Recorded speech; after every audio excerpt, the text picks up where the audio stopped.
তার কোনো খবর টবর পেলে? না, খবর পেতে নেই। ওকে বলো ফোনে কথা।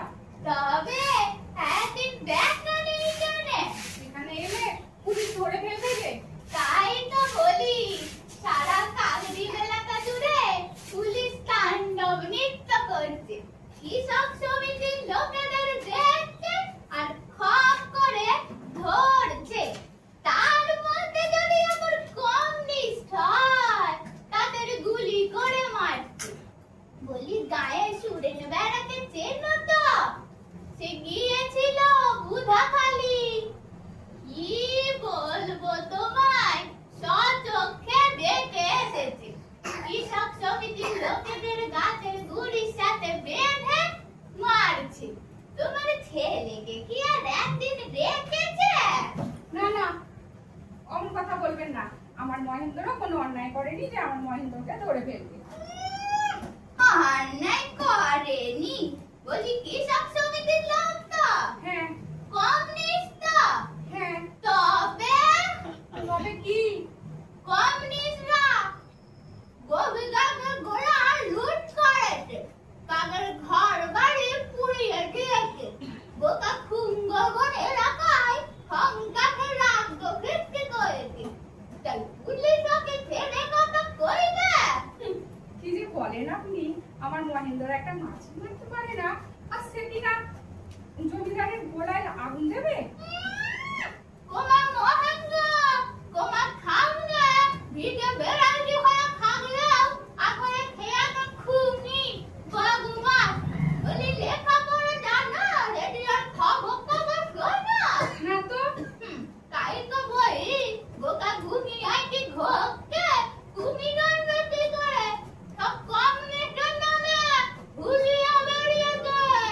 কেন বেরিয়েছে? ও খুনি করে তা ডাকে যদি আমার গেটে গেটে থাকে আর এখানে আশ্রয় কাশ্রয় নিতে আসে, তুমি কেন ওকে আবার আশ্রয় কাশ্রয় দিও নে বাপু?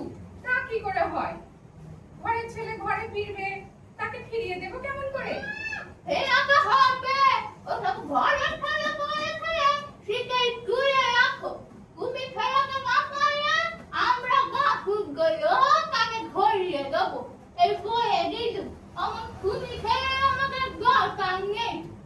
যাই বইটা হয়ে এলো, চৌরাস্তার মোড়ে পুলিশ আর ক্যাম্প বসেছে। একটু দেখে আসি। তুমি কাজ কাজ করো গো মহেন্দ্র মা, কাজ কাজ করো, আমি চললাম।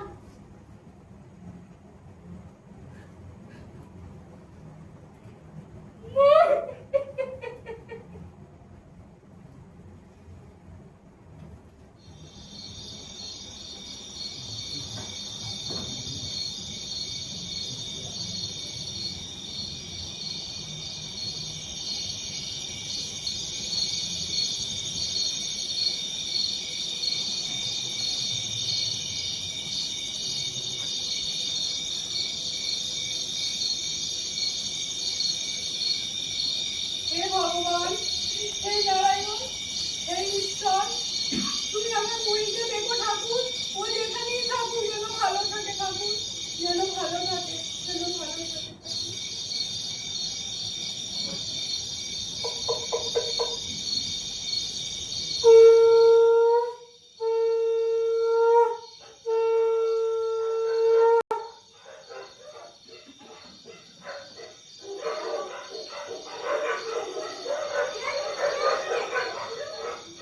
আমি না চিনতে পারছো না?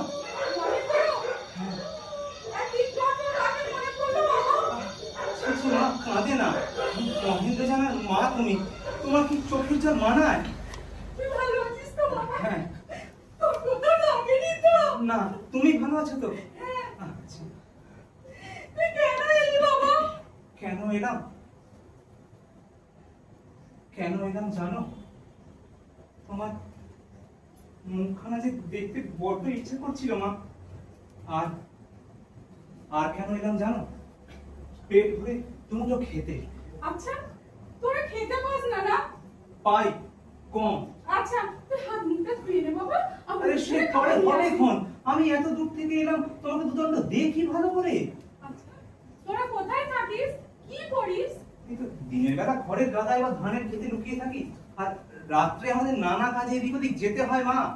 আমরা নিশাচর হয়ে গেছি, ওই পেঁচার মতন গো। হ্যাঁ রে বাবা, তোরা নাকি জমিদারের ধান লুট করেছিস, ঘরে আগুন দিয়েছিস, খুন করেছিস। কে বলেছে এসব?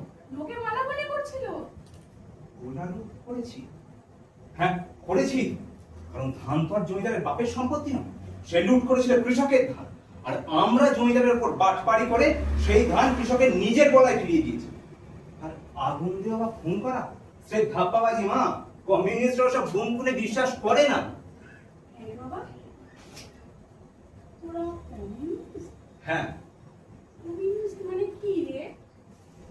কমিউনিস্ট মানে বড় কঠিন প্রশ্ন করেছো মা। কমিউনিস্ট মানে যে বলি তোমার, কমিউনিস্ট মানে এমন একজন যে বিশ্বাস করে এই পৃথিবীতে শ্রেণীহীন সমাজ গড়ে তোলা যায়। কমিউনিস্ট মানে এমন একজন যে জানে একজনের শ্রমের ধন অন্যজন চুরি করে খাবে, এটা অন্যায়। আর সে জানে এই নতুন শ্রেণীহীন সমাজ গড়ে তুলতে গেলে চাই কৃষক, মজদুর, তাদের নিজেদের সরকার মা, যারা ওদের কথা ভাববে। লড়াই ভাববে তো তাহলে? লড়াই লড়াই আমরা বাঁধাবো না, কারণ লড়াই চলছে। যেদিন থেকে এই পৃথিবীতে নানা শ্রেণীর সৃষ্টি হয়েছে সেদিন থেকেই লড়াই চলছে। আর আমরা যে সমাজ গড়ে তুলবো মা, তাতে কোনো শ্রেণীই থাকবে না, ওদের শ্রেণী সংগ্রামও থাকবে না। আচ্ছা, বড় লোকরাও তো মানুষ, তাদের বুঝিয়ে বললে পারিস না? বড় লোকদের হৃদয় পরিবর্তন স্বয়ং গান্ধীজিও পারলেন না মা। এই বড় লোকদের এক দালাল তাকে গুলি করে খুন করে মারল। আর এইসব সরকার কথা বাদ দাও, কাকদ্বীপের কৃষক তার নিজের জমির ভাগ চেয়েছে, তাতেই ওরা 2000 বন্দুকধারী পুলিশ পাঠিয়েছে। কত মানুষকে যে মেরেছে, কত মানুষ, কত গ্রাম যে পুড়িয়েছে, আর কত মানুষকে যে লরির তলায় পিষে মেরেছে, তার কোনো হিসেব নেই। আর এদের কাছে বড় লোকের মতো ক্ষমতা আশা করলে কি পাবে তুমি আন্দাজ করতে পারো? আচ্ছা, আমি বলি কি, বড় লোকই হোক আর অত্যাচারই হোক, ভগবানের কাছে সব মানুষই সমান। ভগবান ভগবান নিয়ে আজকাল সবাই ব্যবসা ফাঁদে মা। আর ভগবান, আচ্ছা, তুই হাত মুখটা ধুয়ে নে বাবা, আমি তোর জন্য খাবার নিয়ে হ্যাঁ আসছি। ঠিক আছে। তোরা তো আবার ভগবান ভগবান মানিস না। আর ভগবান, ভগবান বলে যদি কিছু থেকে থাকে মা, তিনি আমাদেরকে সবচেয়ে বেশি ভালোবাসেন, এতে আমার কোনো সন্দেহ নেই। নে নে, আয়, তুই খাবারটা খেয়ে নে। হ্যাঁ দাও, দাও, একটু জল দাও তো। হ্যাঁ বাবা, দিচ্ছি। হ্যাঁ রে, হ্যাঁ। আজকে রাতটা থেকে গেলে পারিস না? ওরে বাবা, ধরা করে যাবো যে। নে নে, খেয়ে নে। হ্যাঁ দাও, জল দাও।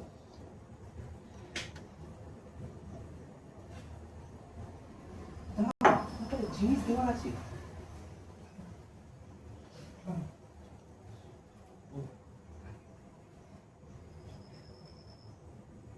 এই না, এটা কি রে? লাল ঝান্ডা। তুই এটা আমায় দিলি কেন? জানো মা, এর পিছনে একটা ইতিহাস আছে। এই দেখো, এটা কি বলো তো? তুই ওটা কিসের দাগ? রক্তে। কার? যে রাত্রে ওরা অহল্যাকে গুলি করে মারলো, এই ঝান্ডাটা ছিল অহল্যার কাছে। পুলিশ এক ঝাঁক গুলি চালাতেই অহল্যা মাটিতে পড়ে যায়। তারপর ওই ঝান্ডাটা তুলে নেয় 12 বছরের এক ছেলে রহিম শেখ। তারপর ঝান্ডাটা তুলে এগিয়ে যায় পুলিশের দিকে, বলতে থাকে, ভাই সকল, তোমরা আমাদের দিকে গুলি ছোড়ো না, আমরা তোমাদের ভাই বোন ছেলে মেয়ে, জমিদারের হুকুমে তোমরা আমাদের দিকে গুলি ছাড়িও না।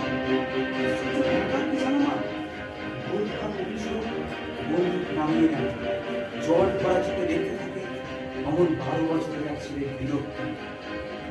তারপর এক অফিসার পিস্তল বার করে